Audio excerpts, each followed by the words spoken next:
ஏசாயா 44 அதிகாரம். இப்போதும் என் தாசனாகிய யாக்கோபே, நான் தெரிந்து கொண்ட இஸ்ரவேலே, கேள்.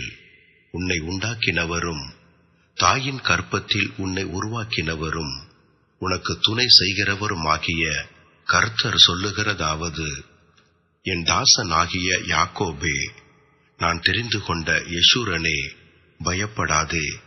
தாகம் உள்ளவன் மேல் தண்ணீரையும் வறண்ட நிலத்தின் மேல் ஆறுகளையும் ஊற்றுவேன். உன் சந்ததியின் மேல் என் ஆவியையும் உன் சந்தானத்தின் மேல் என் ஆசீர்வாதத்தையும் ஊற்றுவேன்.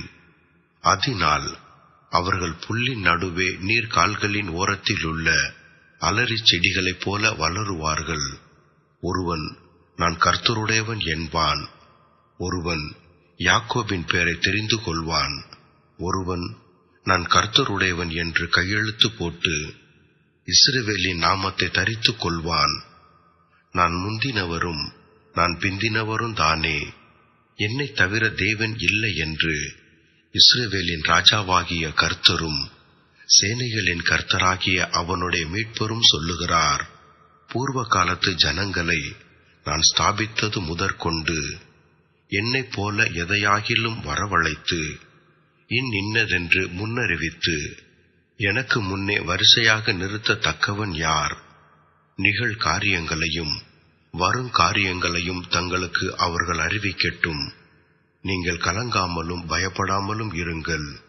அக்காலம் முதற்கொண்டு நான் அதை உனக்கு விளங்க பண்ணினதும் முன் அறிவித்ததும் இல்லையோ? இதற்கு நீங்களே என் சாட்சிகள். என்னை தவிர தேவன் உண்டோ? வேறொரு கன்மலையும் இல்லையே. ஒருவனையும் அறியேன். விக்கிரகங்களை உருவாக்குகிற யாவரும் வீணர்.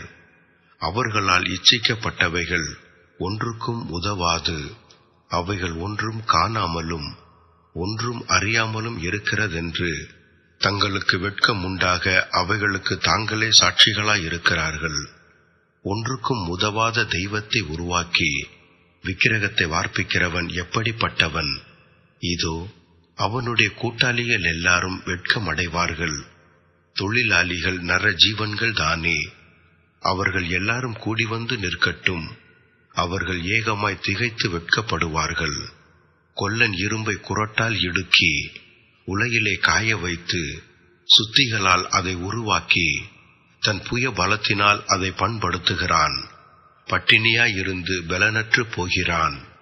தண்ணீர் குடியாமல் களைத்து போகிறான்.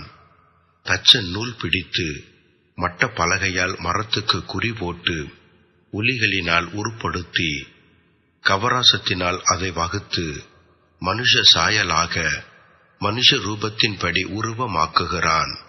அதை கோவிலிலே நாட்டி வைக்கிறான். அவன் தனக்கு கேதுருக்களை வெட்டுகிறான்.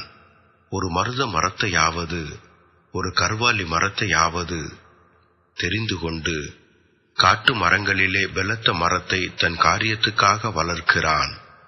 அல்லது அசோக மரத்தை நாடுகிறான். மழை அதை வளரச் செய்யும். மனுஷனுக்கு அவைகள் அடுப்புக்காகும் போது அவன் அவைகளில் எடுத்து குளிர் காய்கிறான். நெருப்பை மூட்டி அப்பமும் சுடுகிறான்.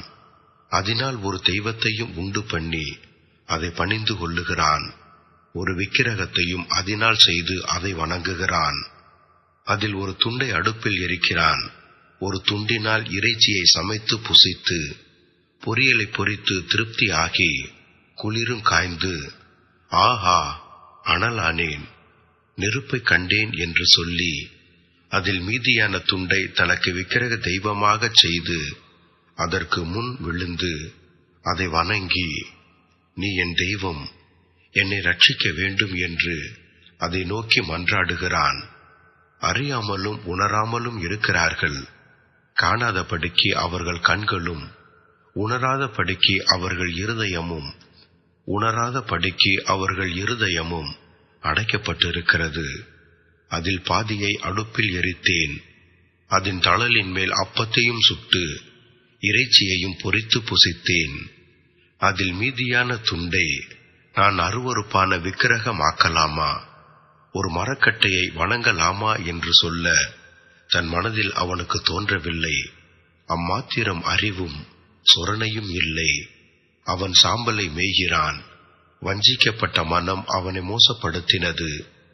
அவன் தன் ஆத்துமாவை தப்புவிக்காமலும் என் வலது கையிலே அபத்தம் அல்லவோ இருக்கிறதென்று சொல்லாமலும் இருக்கிறான். யாக்கோபே, இஸ்ரவேலே, இவைகளை நினை. நீ என் தாசன், நான் உன்னை உருவாக்கினேன். நீ என் தாசன். இஸ்ரவேலே, நீ என்னால் மறக்கப்படுவதில்லை. உன் மீறுதல்களை மேகத்தைப் போலவும் உன் பாவங்களை கார் மேகத்தைப் போலவும் அகற்றிவிட்டேன். என்னிடத்தில் திரும்பு, உன்னை நான் மீட்டுக் கொண்டேன். வானங்களே, களித்து பாடுங்கள், கர்த்தர் இதை செய்தார். பூதலத்தின் தாழ்விடங்களே, ஆர்ப்பரியுங்கள். பர்வதங்களே, காடுகளே, காட்டிலுள்ள சகல மரங்களே, கிம்பீரமாய் முழங்குங்கள்.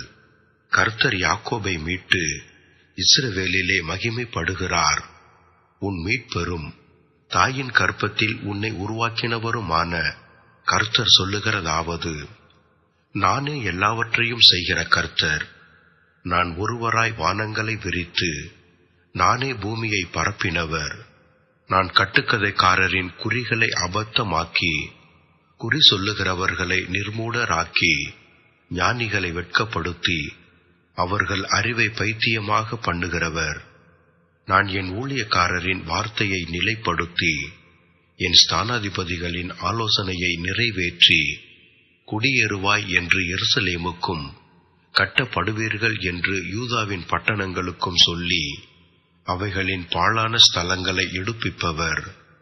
நான் ஆழத்தை நோக்கி வற்றிப்போ என்றும் உன் நதிகளை வெட்டாந்தரை ஆக்குவேன் என்றும் சொல்லுகிறவர்.